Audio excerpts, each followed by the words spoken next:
Good morning, everybody. It is RB&J. This is the Morning Punch-In Show, the most unpredictable, honest, and authentic morning boxing talk show in the game. Today is Monday, June 12th. We are live and direct from NYC. Our special guests today are the founder of snboxing.com, Adam Abramowitz, and Hall of Fame promoter, Russell Pelt. Let me properly introduce my co-pilot, my ace, my amiga para siempre, the creator and founder of badculture.net, Jay LaBeouf. Hey, good morning. Good morning, listeners. Yes, we are live and direct from the Big Apple. It has been a whirlwind weekend, a great weekend. The energy of the city has been amazing. I've enjoyed my time here on the East Coast. Definitely got to get out here more often. So it's been a great weekend for us. What do you think of the big city, RB? Yeah, let's talk about our NYC experience before we get into recapping fights and dishing word on the curb and all that other good stuff today. It started off on a really good note. I was on the airplane. I walked to the back of the plane to use the restroom, and there's Orlando Salido and his wife sitting in the very last row of the plane. He didn't need first class. He didn't need a private jet. He was more than happy to be on the back of the plane. I thought that was really cool. I introduced myself to him. I said, thank you so much for giving us a fight of the year again. You're such a warrior. And he just said, thank you so much. And so he was out here for the fights. Out here in New York, we got to mingle and mix with a bunch of people in the industry. We spent a lot of time with Team Crawford. And Terrence Crawford, very, very confident going into this fight with Victor Postol. I mean, very confident, you guys. He was out here working out every day. He sparred at Gleason's gym yesterday. They went back to Colorado Springs yesterday to finish up their camp. Got to talk to Roy Jones a little bit. He wants that cruiserweight title shot. Roy. Yeah, he can't stop, won't stop. Okay. Roy Jones. Shout out to Eddie Gomez. We got to really hang out with him this weekend, and he really looked out for us. He picked us up at the airport. We needed chauffeuring around with the brunch, and there's some good guys in boxing, and we made a lot of good friends. We hung around with Christina Poncher from Top Rank, always a pleasure. Got to meet the WBO president, who was a sponsor of the brunch and of the Morning Punch-In Show, and he loves what we're doing. Told us to keep up the great work.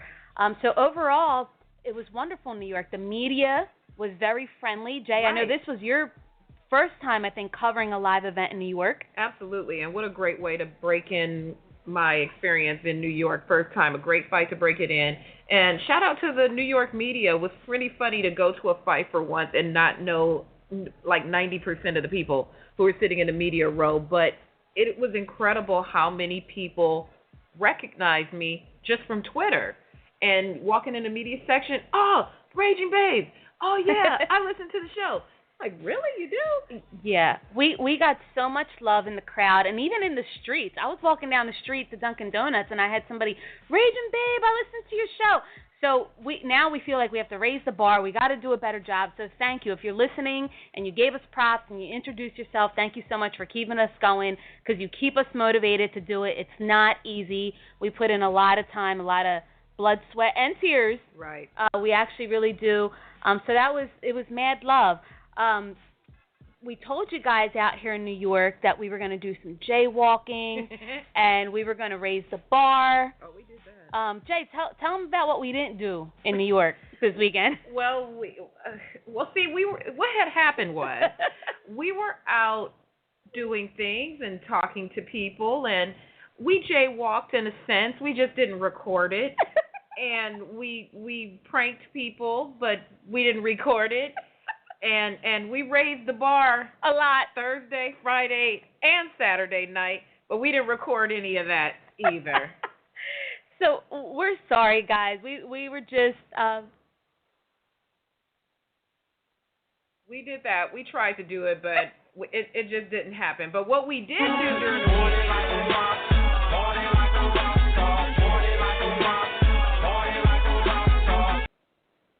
So we did do that. All right, I just got to talk about the brunch briefly before we bring on Adam Abramowitz from snboxing.com to get into the fights from the weekend. The brunch was so lovely. Saturday morning, about 45 of the top most influential women in the boxing industry gathered here in New York City. It was my first brunch out here in over 3 years, and we honored Kathy Duva. And a lot of people might rip on her today because certain fights aren't getting made and maybe she doesn't do certain things. But, don't forget that she had a lot of great fighters under her banner. She had Evander Holyfield. She promoted Lennox Lewis, Pernell Whitaker, Arturo Gatti, Fernando Vargas. And she has one of boxing's most avoided fighters right now in Kovalev. Right. So it was really nice. We met a lot of new women that I've never even heard of. We had some awesome girls there that are fighters. Some were 6-time world champs. Right. A little disappointed that Heather Hardy didn't show up, and the Serrano sisters who are signed with Lou DiBella. And that was really disappointing because we wonder why women's boxing isn't in the forefront. And this was an opportunity for them to come out and meet and exchange business cards and get their names out there. But we met some other fantastic fighters that are flying really under the radar, right, and that are world champs. Every single one of those women were champions. When they introduced themselves during our introductions around the room, all the women who attended were champions. We had representatives from Rock Nation Sports there, so shout out to Rock Nation Sports. In addition to fighters, in addition to Kathy Duva and her team, in addition to Team Crawford who came through, and other promoters here in the New York area, women-run businesses who came through to support the event. So a beautiful, beautiful gathering event. And shout out to Mikey Williams for the fantastic photography during the event. And also Latin Sports, who came through and did some photography for us, too. Got to definitely give him a shout-out. So I just want to give a special thank you to a few people, because without them, the brunch would not have been possible. And our sponsors, the WBC, the WBO, War Tape, Box Stats, John Francis LLC, Oak Beverages, Youth Fighting Forward.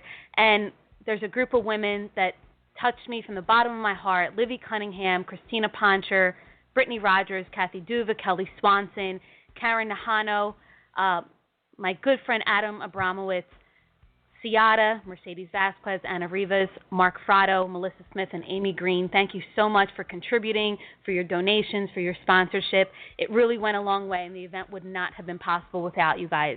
So thanks again. Thanks, ladies, and thanks, gentlemen, and everyone who supported the brunch. So before we go to a quick commercial break, let me throw out the hot question of the day. The hot question of the day is, would you rather see a Salido versus Lomachenko rematch or Vargas versus Salido rematch? So both very, very enticing fights, both that are very, very possible to happen in the future. So let's go ahead and take a quick break, and when we return, we'll be joined by Adam Abramowitz of SN Boxing. If you want the best, Box Stats beats the rest. Box Stats is the best boxing app for all you boxing enthusiasts and professional boxers. Perform a quick search and get all the info you want and need. Box Stats, available on the Apple App Store. Download it for free today. Box Stats, know your opponent. And we are back. It's the Morning Punch-In Show, live and direct from the Big Apple. And we are here, ready to rock some boxing with you today. All right, I think we have Adam Abramowitz on the line. Adam from Philadelphia, how are you? Good, how are you today? Thanks for having me.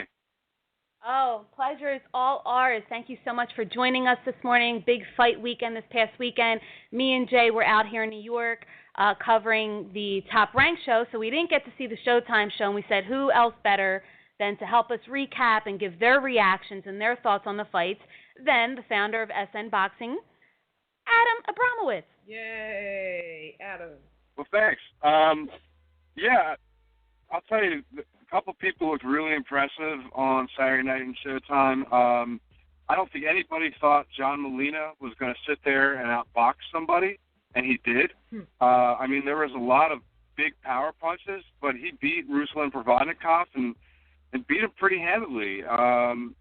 Again, showed a great jab, showed some ring IQ, really had a great game plan with his trainer. It's as good as he's looked, so that's a nice win for him.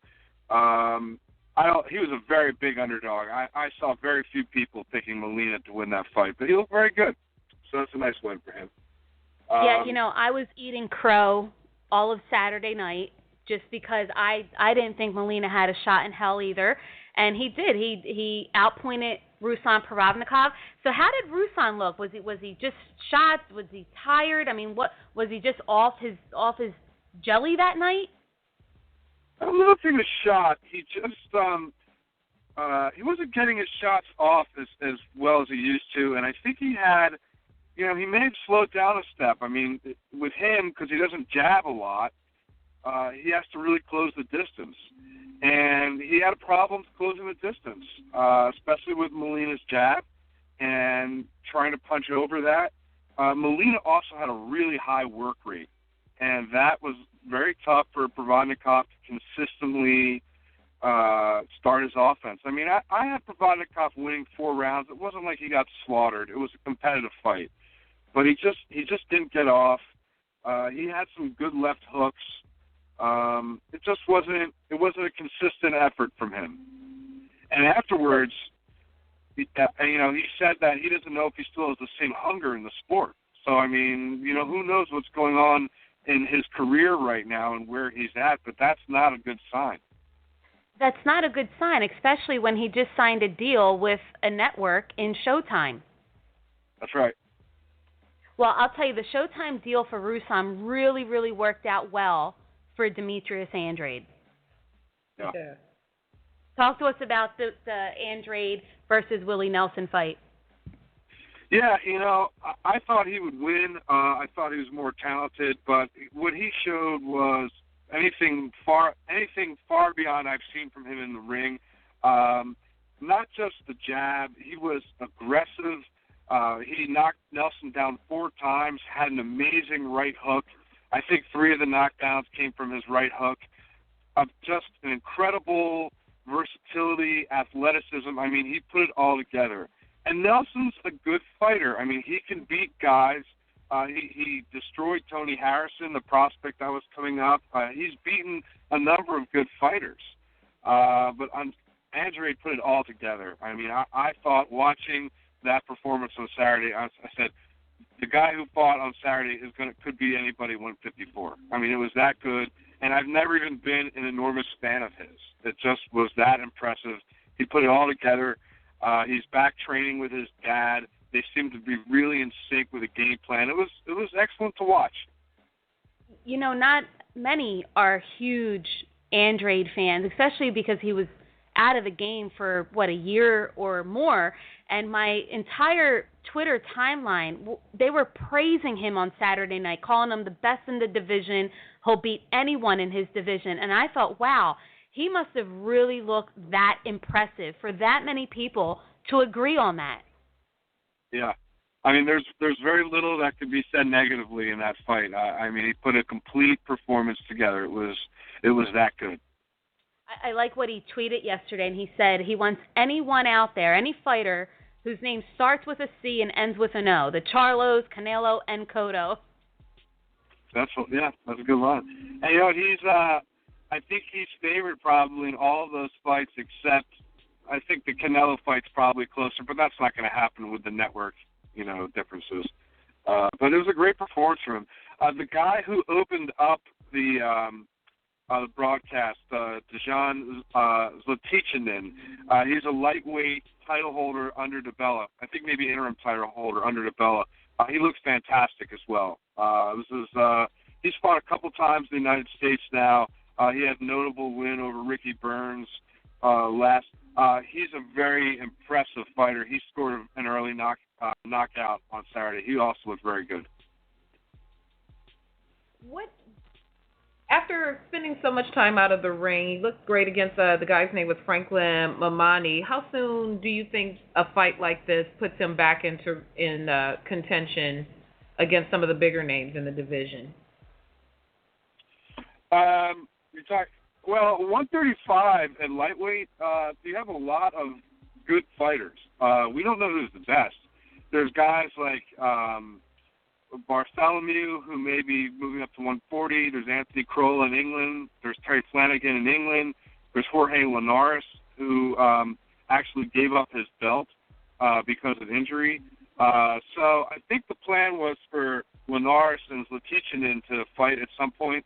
But Linares is still injured, and I think that fight could still happen when he recovers. But I think Zlatichinin is in that level with everybody else at 135. Robert Easter is another good up-and-coming young prospect at 135 who can make some noise. It's a wide-open division, but there are a number of very good fighters there. Why did it take him so long to get this title shot? Like, it meant, read some notes that he had been out of the ring for a year waiting for a title shot. Why did it take so long for this guy to get a shot or even to be in contention? There was a fight scheduled with Linares, and Linares then had to push that back because of injury, so there was a fight cancellation, and I think that played a role. I think that's the most pressing reason I can think of. There could be others, but I know that did happen. All right. You know, before we move on to the HBO card, what does this do for John Molina beating Ruslan? I mean, we all thought if Ruslan beat Molina, he'd probably get like a Broner fight next on Showtime. Where does John Molina go? That's a great question. I don't know. You know, he stays in the mix for a Showtime or a PBC significant fight. And there's all sorts of characters that Al Heyman has at 140 or even 147. So I couldn't tell you, when the next fight is going to be, because most of Al's guys fight twice a year. So if John just fought, we're probably looking at November, December. There could be a whole host of guys. But it does keep him very relevant, and it does add another dimension that fans want to see, from him. So, it's not just, okay, John Molina is the one-dimensional guy who got beaten by Broner, blah, blah, blah. Now he looks like he could box a little. He definitely still has the power. He definitely doesn't look done. So he gets another big opportunity in another 4 or 5 months. It was a good showing for him. I couldn't tell you where that's going to go, but there's so many fighters that Al has that we could see any number of possibilities. Yeah. So let's switch channels and let's go to HBO. We were at the Madison Square Garden. There was just about 5,000 people that showed up there Saturday night. And I'll tell you, Verdejo always draws a good crowd, but Lomachenko had a big chunk of that crowd, Jay. I mean, they were rocking in there with their Ukrainian flags, and it was pretty live. That was pretty surprising. Obviously, there were more people there for Verdejo, but the Ukraine definitely showed up and showed out to see Lomachenko win in spectacular fashion. I had no idea there was such a huge community here. He should fight nowhere other than New York City for a long, long time, because this is clearly where his fan base is in the United States. Yeah, I agree. So we'll open up with the Verdejo versus Jose Martinez.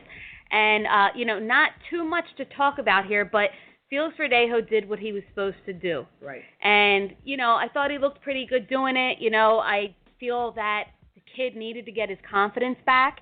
And that's exactly what Top Rank is really great at, is matchmaking and making sure that their fighters get back on the right track. And he was very, very honest when he said, look, I'm a young kid. I got complacent. I got really comfortable. He was just doing too much out there in Puerto Rico. He was still having some hand problems. His last 2 fights, he didn't look spectacular at all. And I think the hand problems are healed. And his output was much higher. You could tell he had a little bit of nastiness back in him, where when he saw the guy hurt, he wanted to finish him. Right. You just saw he was loading up. His body worked, looked really, really sharp. And he knew that his career depended on getting that knockout on HBO on Saturday night. Definitely. He still showed his stardom, whether the people on Twitter like him or hate him or not.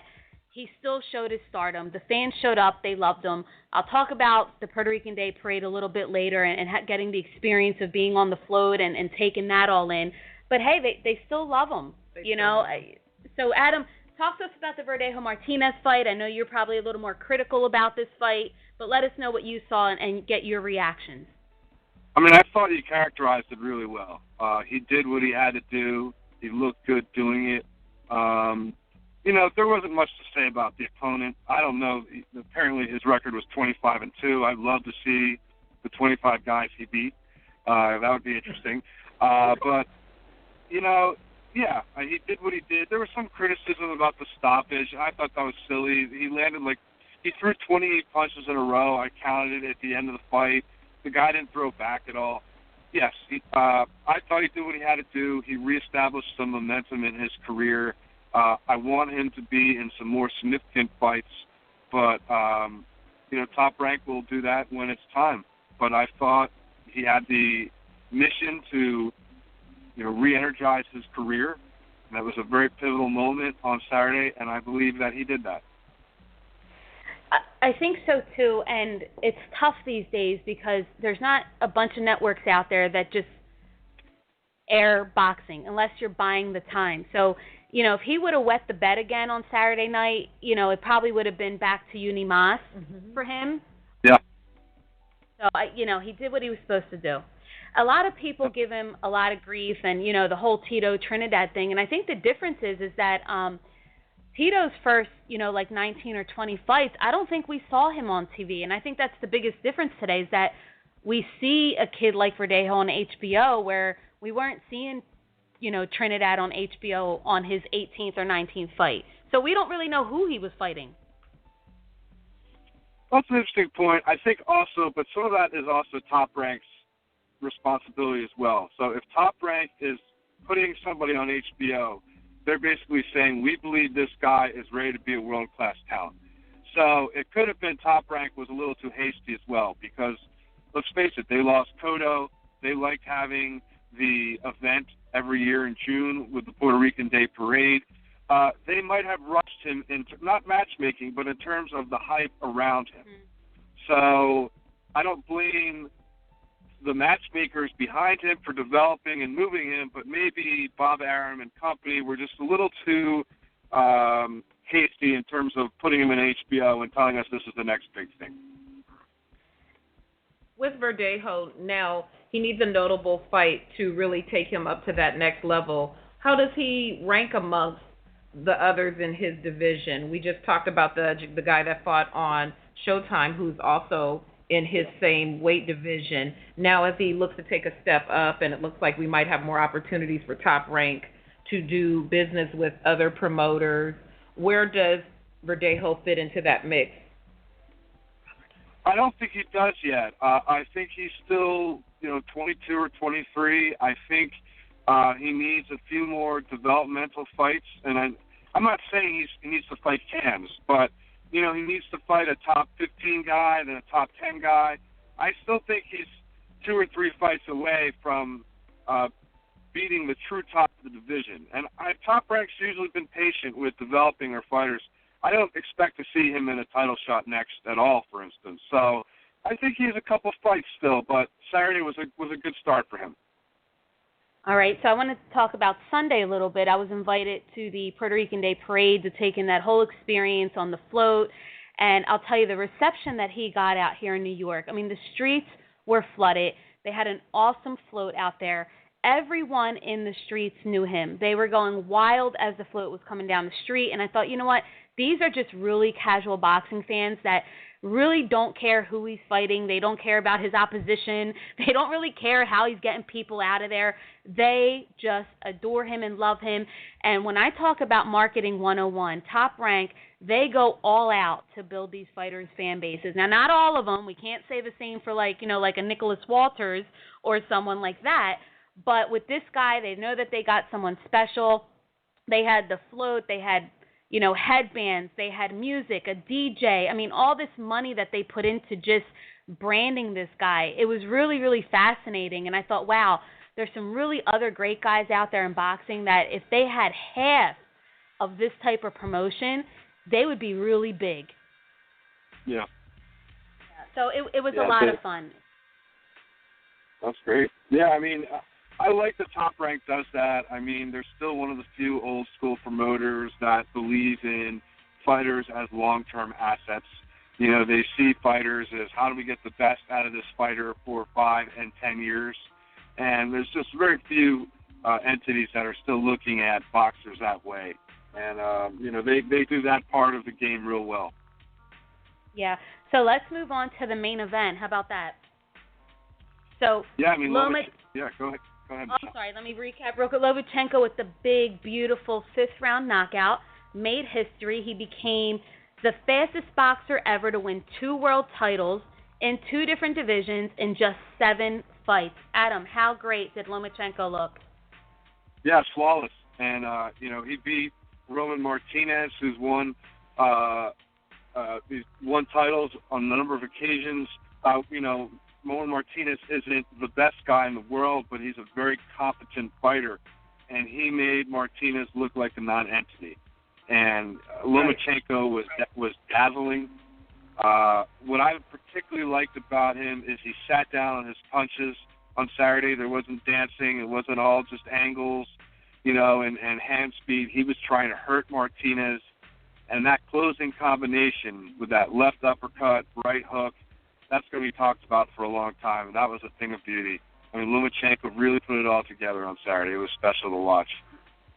He really did. In addition to the power punching, the step around, the footwork, it looked like he was in a completely different class from Rocky Martinez. Yeah. It was incredible the way he just did that little quick, like about face, and got around his feet and was able to place his punches at will pretty much anywhere he wanted. And Lomachenko just looked so much greater. He always looked competent. He looked good in the 6 previous fights that we saw him in, but what has happened to him in the time since he's been out of the ring? He's been out of the ring since November 2015, which isn't that long, but it just looked like he plugged in and leveled up in that time and just took his skills to a whole nother level. Well, I think his last few fights were kind of marking time fights, on pay-per-view undercards, and he hadn't really had a significant fight since the Gary Russell Jr. fight, and so some of that is I think the moment energized him. He was headlining and a lot of his crowd there. The other thing is, even though he was such an accomplished amateur, I think it was 397-1 was his amateur record, he still had to develop in the pro game a little bit. And you saw in his loss to Salido, he still had some things to learn. So I think he's just been getting more comfortable as a professional. I think he's been working on sitting down in his shots, trying to be more imposing physically as well as athletically. I just think he put it all together. He's just grown.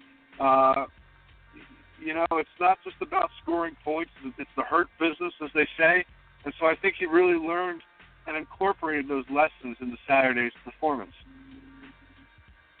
Adam, you mentioned that he's sitting down on his punches, and I'm just still struck by the way he moved his feet. There's this new version of Lomachenko that we saw. I just don't recall him moving the same type of way in the previous fights. We know Orlando Salido is criticized from time to time about leading with his head and headbutting, and Vargas made mention of that after their fight. So with this version of Lomachenko who can step around and move around, does this version of Lomachenko defeat the Salido that we saw in the fight against Vargas, since he does seem to have that increased movement in the legs? Yeah, I think he should. I think Lomachenko was surprised by how rough Salido was in the first fight. It was really an initiation to, welcome to pro boxing. This is not the amateurs anymore. I think he was surprised. But in that fight, Lomachenko was the dominant fighter in the second half. He turned it on a little too late. But I think he learned from that fight, and I think the lessons, in his pro career that he's taken, I think he will be actually a pretty sizable favorite. I really want to see the rematch because Salido is not going to, he's not there to lose. He's not there to admit that somebody is superior to him. He'll be there to give Lomachenko a very tough fight, but I think Lomachenko will be a sizable favorite for the rematch. After the fight, Lomachenko did say that he needs more fights. And, this is, I think, an issue that HBO is still having with budget cuts and dates and things of that sort where, where do you keep putting these guys if there's not a budget or dates available? But he was very adamant, on TV saying, I need more fights. I want to be more active, and I want to fight the best guys. Yeah, it's exactly the issue. And, and I think a lot of fighters, top-ranked HBO, Al Heyman, PBC, Showtime, a lot of fighters wish they could fight 3 or 4 times a year. I mean, it's a problem where there's only so many dates, and, promoters have to make all sorts of guys happy, but at the same time, the fighters don't want to fight off TV, so they're in a dilemma. they don't want to fight for that off-TV money, but they know they need to be active. So it's a push and pull, and not everybody's thrilled with the current scenario, which is understandable. Bob Arum, after the fight, says that, Muhammad Ali was the greatest of all time. And he said Lomachenko is the greatest of this time. Adam, was that maybe exaggerating a little bit, or would you agree with him? Is Lomachenko the greatest of this time right now? I'll say that from a skills perspective, he has an incredible assortment of skills. I mean, personally, I can't rate a fighter that high until they beat fighters on that level. So, beating Rocky Martinez and Gary Russell Jr. were very good wins. But, when you look at Andre Ward's resume, it doesn't compare. Roman Gonzalez's resume, Kovalev's resume. So Lomachenko has some work to do. He might be that skilled, but I'm not ready to anoint somebody until I've seen it in the ring against better competition. But he has a tantalizing package. You listen to Roy Jones in the broadcast. Roy's in love with Lomachenko. I mean, a lot of boxing people love watching him, and it's understandable. But I need to see it against a little better caliber of opposition before I'm ready to get on board with Uncle Bob there. Well, that is very fair. Listen, Adam, thank you so much for joining us today. Thanks. I want everyone to go follow Adam Abramowitz at SN Boxing on Twitter. He is the founder of SaturdayNightBoxing.com, and he's also a Transnational Boxing Rankings board member. Great follow. Also, you have a great Facebook group account, the SN Boxing, which I love it. I go there every day. Thank you so much, and hey, thank you for coming to the brunch too. That meant the world to me. No, it was great seeing you, and Jeandra, I'm glad we finally met. So I know. So I was very happy to come. It was a nice weekend, and thanks for having me on today. I appreciate it. All right, have a good one. We're going to take a quick break, and we will be back with Hall of Fame boxing promoter Russell Pelt. The Caribe Hilton Hotel in San Juan, Puerto Rico will host the 29th WBO convention October 17th through October 21st. The World Boxing Organization is a sanctioning organization currently recognizing professional boxing world champions such as Sergey the Crusher Kovalev, Gilberto El Zurdo Ramirez, Terrence Bud Crawford, Jesse La Nueva Generación Vargas, Roman Rocky Martinez. Registration forms and advertising opportunities are on our website at WBOboxing.com. The WBO also has a mission that extends beyond the ring, so help join the WBO on this fight. And for more information on the WBO convention in Puerto Rico and the Kids Drug Free program, visit WBOboxing.com. All right, and we are back. Let me give him a proper introduction here. Hall of Fame boxing promoter out of the fighting city of Philadelphia, Pennsylvania, Mr. Russell Pelt. How are you, Michelle? We are doing well. How are you today, Russell? Terrific. Great. So we know you were out there in Verona, and we unfortunately were not able to attend the Hall of Fame festivities out there, but we know that you're a loyal one that goes out there every year, and wanted to just get some highlights from that weekend and talk about who was inducted and maybe some moments that you'd like to share with our listeners from Verona this weekend. Well, I was really surprised at the size of the crowd at the banquet Saturday night. They had over 500 people, and I believe that was the second largest crowd. The only crowd that topped it was the year that Tyson and Stallone got inducted, and I was surprised for a few reasons. First of all, there was a fight down the street at Turning Stone on Showtime. There was a fight in New York on HBO. The day before was the Muhammad Ali funeral in Louisville, and honestly, it wasn't the strongest Hall of Fame class that they inducted when you consider that probably the most well-known inductee, Hector Camacho, passed away several years ago. So there was no really like Tyson or De La Hoya or Leonard or Hagler, even though a lot of them were there, not a really monster name being inducted this year, and yet they still had a sizable crowd. So who were some of the guys that were inducted this year? Well, the modern category was Camacho, Lupe Pintor, who was the WBC bantamweight champion in the early 1980s, and Hilario Zapata, a multi-light flyweight and flyweight champion from Panama. But probably this year the most recognizable names outside of Camacho and maybe Pintor were Harold Letterman from HBO Sports, the judge, Mark Ratner, former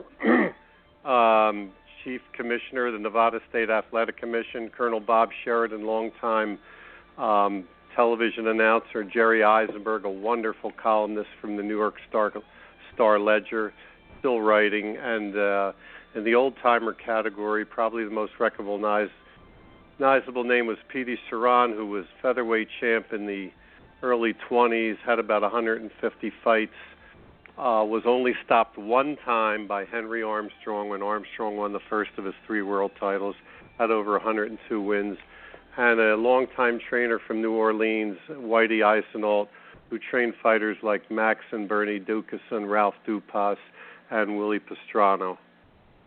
In your legendary career, did you do any business with anyone that was inducted this year in the Hall of Fame by any chance? Well, we none of the fighters. We had tried to make, when Jeff Chandler was WBA bantamweight champ and Pintor was WBC bantamweight champ, we tried to unify the title, but there was not enough money in it. And at the time, I recall, Pintor just didn't want to have anything to do with Chandler, although the other night at the banquet, he said he would have beaten him for sure. Of course, it's 36 years later, so there's nothing you can do about that now. Harold Letterman started coming to my fights in the early 1970s. He's a big Benny Briscoe fan. And, of course, everybody who had anyone fighting in Las Vegas always dealt with Mark Ratner, one of the, I would say that Mark Ratner, probably one of the top 3 or 4 commissioners in the 46 years I've been in the business. So you've been in the business 46 years. What year were you inducted into the Boxing Hall of Fame? 2004. So talk to us about the day that you got the phone call saying that you were being inducted. Where were you? What did you do? How did you react? Linda and I, my wife, we were driving home from a fight card at Foxwoods. It was like the 4th or... You're going to get me emotional here. It's okay. You can cry on this show. You can cry, you can curse, whatever you want. It was like January 4th or 5th, and we were halfway home. It's like a 5-hour ride. And my cell phone went off, and it was there was no caller ID, just the numbers, 315-697-7095, and I knew that was the Hall of Fame, and it was my 3rd year on the ballot, and I knew that this was the week we were going to find out who got on and who didn't. So Ed Brophy gets on. He says, "Russell," said Brophy's, "sorry to be bothering you on a Sunday morning." You know, I mean, Ed, you got to get a new line. Because usually I'd say, "Hey, Ed Brophy, one of the all-time greats. What's up, dog?" But instead I just said, "Hi, Ed," because my chest was pounding. And then he goes into his little speech where he says, you know, according to an international poll of boxing writers, historians, and Hall of Fame inductees, you've been chosen, and those were the last words I heard, because I took the phone and I held it out in front of me, and I started crying. Oh. So that is a special story. Linda's looking at me, and, you know, our oldest son, Matthew, had just gotten married and was living in Toronto, and our youngest son, Daniel, was home from semester break from Indiana University, and, you know, she wants to know what's wrong, because she'd never seen me like that, because for our entire marriage, she'd accused me of being emotionally constipated. So she says, "What's wrong? What's wrong?" And I couldn't talk because I was shaking and crying, and I just handed her the phone. And so I don't know if Brophy even knew I wasn't listening anymore, because he's just still talking, and she took the rest of the phone call. That's Linda, such a warrior, that one. Actually, the best congratulatory line I got when I got home that week, Bobby Goodman, who was a longtime publicist, worked for the Garden, worked for Don King. He called me up one day and he said, "Russell, what an honor. I'm really happy for you." He said, "And anyway, any boxing promoter who's been in business at that time 35 years and is not facing a major federal indictment and it deserves to be in the Hall of Fame." You know, let's talk about some of the fighters today. Do you see any Hall of Fame worthy fighters out there that, you say, 10, 15, 20 years from now, they have the ability to enter the Hall of Fame? Is there anyone that special today? Well, it's not a question of special. It's a question of the standards being lowered. Floyd Mayweather is going to get in. Bernard Hopkins is going to get in. Manny Pacquiao is going to get in.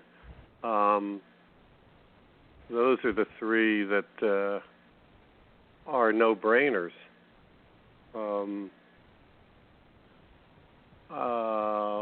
The Klitschkos are going to get in.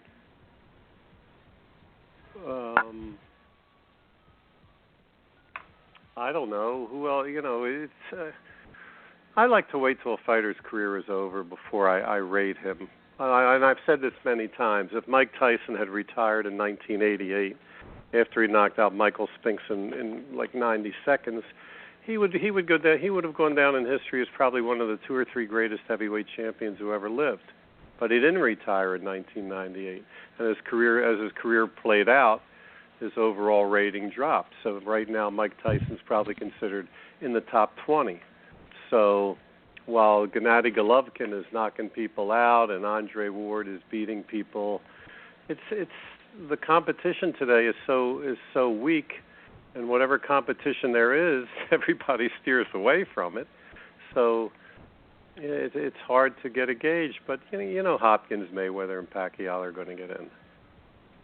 And what about guys like Roy Jones Jr., who won't stop fighting long enough for the clock to start running? Because they have to be inactive for 5 years before the clock starts.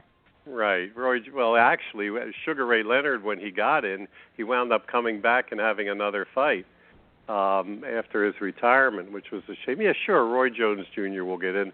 I'm sure there's others that I just can't think of right now. Is Holyfield in? Has he been retired 5 years? I can't even... I want to say he was inducted last year, wasn't he? I thought, or was that Foreman?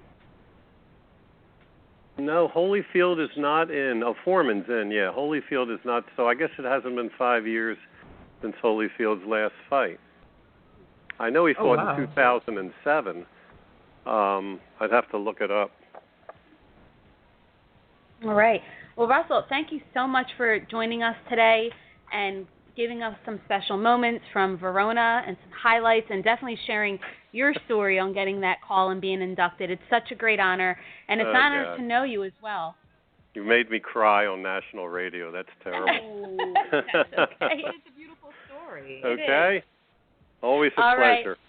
Thanks you. Thanks a lot. Have a good Monday. We're going to take a quick commercial break, and we will be back with the hot question responses. If you want the best, BoxStats beats the rest. BoxStats is the best boxing app for all you boxing enthusiasts and professional boxers. Perform a quick search and get all the info you want and need. BoxStats, available on the Apple App Store. Download it for free today. BoxStats, know your opponent. When the mind is ready, the body prepares for war. So next time you engage in battle, protect your hands with the best. War Tape, the original branded tape. Order yours now at wartapebrand.com and see why the enemy will fear you. wartapebrand.com. We put hands on you. We put hands on you. Thank you, War Tape, for being a generous partner with the Morning Punch-In Show and a sponsor of the Raging Beige Brunch this weekend in New York City. We appreciate working with you. Shout out to Mike Rodriguez for all the love and all the support in the things that we do. When we kicked off the show, we introduced today's hot question, which was, would you rather see a rematch between Orlando Salido and Vasil Lomachenko or Vargas versus Salido rematch? And so going to Twitter, I pulled out some of your responses, and here we go. Carlos, whose Twitter handle is El Tres Pies, says that I'd rather see Loma versus Jezreel Corrales. Let's see how Loma does with a southpaw with speed and apparently power as well. Jesus Aldana, whose Twitter handle is Jesus Aldana2, says, throw in Miura and do a Leonard Hearns Hagler Duran series. Abraham Cipriano, whose handle is Exposed Boxing, says he would like to see Loma versus Salido. I would like to see how Loma fights this time around now that he's a more seasoned pro. Boxing Guru RD at Boxing Guru RD says both good fights, but we know we're getting another fight of the year with Vargas versus Salido. Tom_Carpone, who listens from Canada, says Lomachenko Salido. Let's see if Lomachenko now has an answer for Salido's tricks. It's just too soon for Vargas versus Salido. We'd like to continue seeing your responses, so please keep hitting us on Twitter. Use the official show hashtag TMPS with your responses so we can continue seeing them. Or if you're listening to the show and you want to join the conversation, make sure you click the hashtag and you can see what other people are saying. I don't know what all that French stuff is, but I'm sure that says listen to the Morning Punch-In show too. So if you see all these French tweets and the hashtag, it just says, don't worry about it. It just says listen to the Morning Punch-In show. That's all. So, Jay, I'd like to ask you the hot question of the day. Would you rather see Lomachenko-Salido rematch or the Vargas-Salido rematch? I'm a glutton for punishment. I want to see that Vargas-Salido again. Rewind. Bring that back. Me too. I want to see that. I think we're selfish, and that's okay. And that Vargas-Salido fight was just so good. Ugh. I am a little concerned with how much time it's going to take for Vargas to heal. Yeah. His face does get pretty bad. Yes, Mike Rodriguez kept the swelling down, patched him up good, but he still has to heal. A lot. You know, he took a lot of punishment. So I don't think we can get that fight in 3 months from now. No. But I know who will be ready in 3 months to fight. Orlando Salido. Orlando Salido looks great.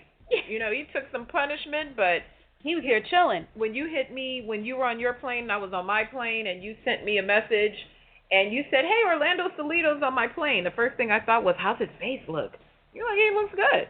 He doesn't even look like he was in that tough of a war. So he was hanging out when Lomachenko was making his post-fight interview.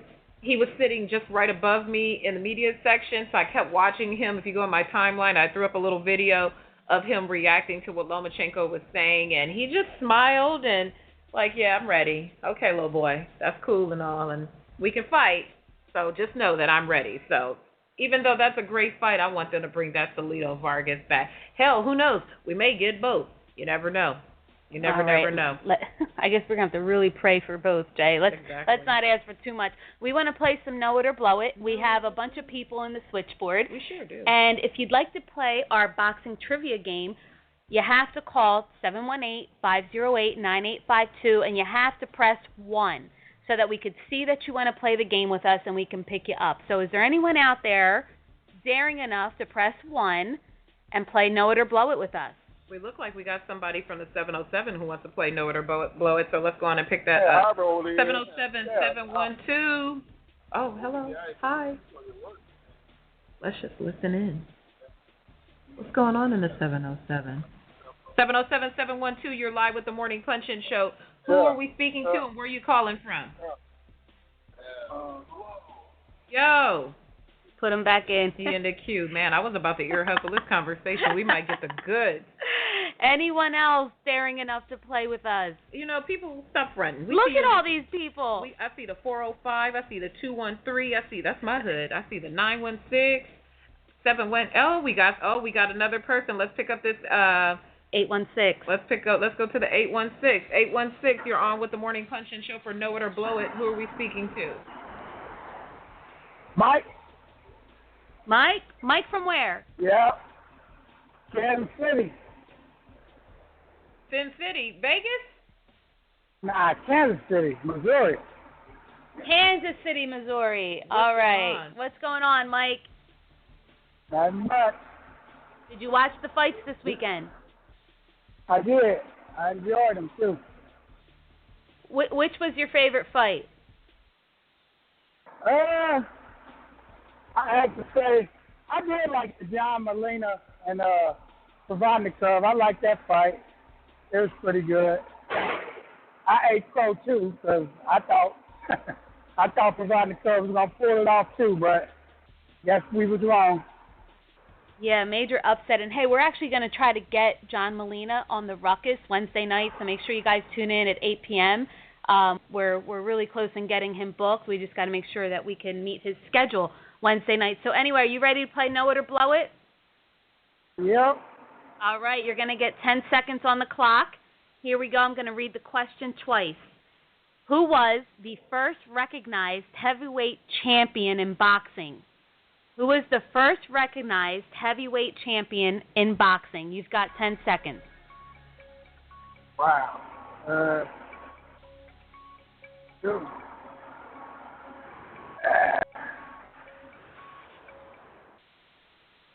Jack Johnson?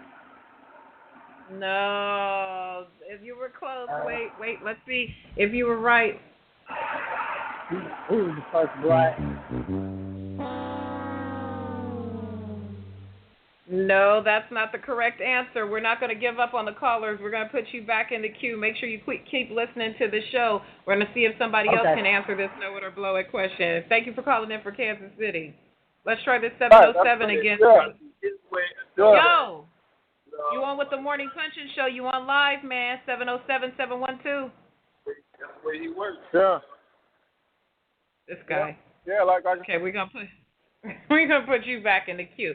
So if you want to play Know It or Blow It, you have to press 1. We see your numbers in the queue, and you're listening to the show. If you win, you can win some gear from the Raging Babe store. The question of the day, you just heard a caller didn't answer it correctly, so we're not going to repeat the question because we're not going to give you a chance to Google it. So if you want to win some gear from the Raging Babe store, ragingbabe.com, you have to call in, and you have to press 1 to win. In the meantime, why don't we go ahead and look at the weekend fight schedule because we've got about 8 minutes left in the show. Maybe we'll get a caller in at the end of the show to play Know It or Blow It. So let's look at that. Let's get some official weekend music wrap-up. You know, another good weekend for boxing coming up. So it looks like this weekend we've got fights PBC on NBC live from Chicago. Ooh, we've got Funfara who's fighting against Joe Smith Jr. Funfara was the one who gave Chavez Jr. that work. And so looking forward to seeing him back in the ring, 10 rounds in the light heavyweight division. Also on that card, Juan Carlos Payano will be fighting against Rashid Warren. They're going to be fighting for Payano's WBA bantamweight title. Also on the card, Erickson Lubin will be fighting against Daniel Sandoval. Hugo Centeno's on the card. So that's what's going on, PBC on NBC. Also happening on BN Sports this weekend from Tijuana, Mexico. There's some cards, some fights going on there. Carlos Ocampo versus Ramses Agaton. Jose Uzcad, is fighting against Derek Finley. And some women fights on that card, too. Annabelle Ortiz versus Jolene Blackshear. So that is the fights that you will be seeing this weekend.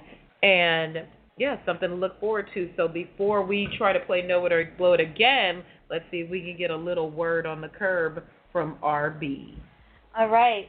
Slow word on the curb this week, or shall I say I'm not ready to dish so much word on the curb. I'm still waiting for a couple sources to confirm some really juicy things. But I did see that TMZ Sports this morning and Boxing Scene posted some word on the curb about Shane Mosley getting cracked with an order to pay over $300,000 to his ex-wife, Jen Mosley. Yikes. And that is absolutely true. Him and Jen have been going through a lot in the past year or two still, with different types of lawsuits and back child support, and it's been just really, really messy.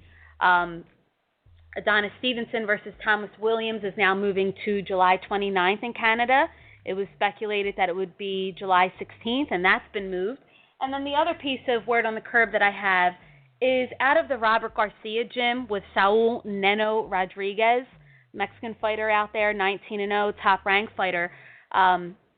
Been told that Robert Garcia just isn't too happy with the way things have been going with Neno as far as the exposure, or how he said it, the lack of exposure, not getting enough TV dates, and it looks like their contract with Top Rank is coming up for renewal. And word on the curb is that it may not be renewed. Oh, wow. And we know that Mikey Garcia is looking to start up his own promotional outfit. That's right. And he's probably going to be linking up with Mayweather Promotions and Al Heyman. And so that seems to be the direction that they're going to take Saul Neno Rodriguez in. don't really know what they're asking for in a renewal, but, let's just say he wanted $75,000 to renew his contract. Well, if you're top rank, is he worth paying that, or would Al Heyman give him $100,000 to sign with him, or would Mikey take care of him if he signed with him? So it just doesn't look too good with him re-signing with his current promoter, and he'll probably go with Mikey and Mayweather Promotions. Exactly, and in the meantime, we are still on Mikey Garcia watch. Shout out to the people who said we were crazy when it was mentioned that he was meeting with Don King and all these other promoters. Hey, we got it directly from the source. And so we're still on Mikey Garcia watch, who has yet to make an announcement of what he's going to do with his future, or if he's just going to take his future in his own hands to get back into boxing. And so that's it. Do we have anyone daring enough to play the game? We still got 707 in the queue, but 707 is messing around, so I guess that's it. All right. So, look, before we wrap up today, got to talk about one of our sponsors, BoxStat, they are the best boxing app for any boxing enthusiast, professional boxers. You can get the latest boxing news there. You could perform a quick search for a fighter, share your results, type in the name. It's really cool. You can use it on various platforms. It is available only on the Apple App Store for now, so go check that out. It's called BoxStats App. John Francis, LLC, who's been educating fighters for the past year or two on wealth protection strategies, such as life insurance and disability and trust and managing accounts. Hit me up if you're interested in learning more about that. Youth Fighting Forward, a nonprofit out of New York, who is mentoring children and kids out there in the streets through boxing and improving their self-esteem and improving their fitness and their grades through boxing. So shout out, visit champsboxingclub.org for that. And, of course, War Tape, the original branded athletic tape used by champions of the world. Make sure you visit wartapebrand.com. All right. Well, it's been a pleasure being on with you. NYC, you have been great. I've enjoyed my time here, but it's time to take it back to the West Side. RB? All right, we'll just close out the Ruckus this Wednesday, 8 p.m. We're hoping to book John Molina for that one, and we may even have Demetrius Andrade. So you better make sure and check in, or you might miss out. Yeah, we appreciate you for listening today. Jay, thank you as always for being the best. And catch us every Monday morning on the Monday Morning Punch-In Show from 8 to 9. Thank you for making us part of your day. We're out.